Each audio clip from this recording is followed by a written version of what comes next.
আসসালামু আলাইকুম প্রিয় আপু ভাইয়েরা। এখানে আমি 6টা ডিম সিদ্ধ করে লবণ এবং হলুদ দিয়ে ভেজে নিয়েছি।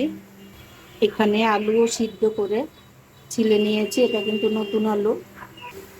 এখানে পেঁয়াজ, হলুদ, মরিচ, আদা, রসুন, জিরা, ধনিয়া গুঁড়া দিয়ে মাসকলি ডাল দিয়ে ভালো করে ভুনে নিয়েছি।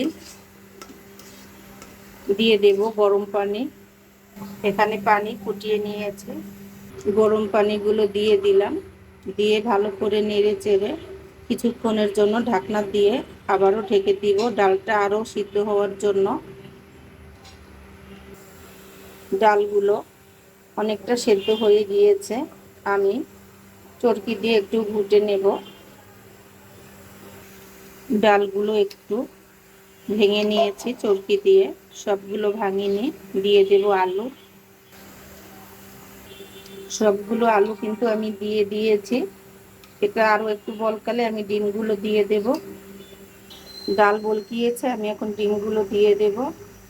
এক এক করে সবগুলো ডিমও আমি দিয়ে দিলাম। আমি এখন ঢাকনা দিয়ে কিছুটা সময় ঢেকে দিব। আমার ডাল কিন্তু হয়ে গিয়েছে, আমি উঠানোর আগে কিছু ধনিয়া পাতা দিয়ে দেব। ধনিয়া পাতাগুলো দিয়ে দিলাম। সবগুলো দিয়ে আবারও ভালো করে মিলিয়ে নেব। আর এই ডালটাকে খেতে কিন্তু অনেক মজা।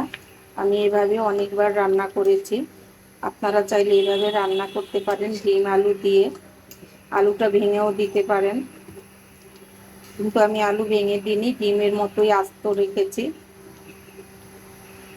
তো কার কেমন লেগেছে অবশ্যই জানাবেন কমেন্টস করে, বা কেউ এভাবে ডিম দিয়ে মাসকলাই ডাল খেয়েছেন কিনা।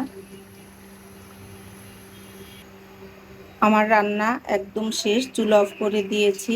হয়ে গেল মাসকলাই দিয়ে ডাল এবং ডিম আলু ভুনা করা। তো অবশ্যই সবাই ভালো থাকবেন, সুস্থ থাকবেন এবং নিরাপদে থাকবেন।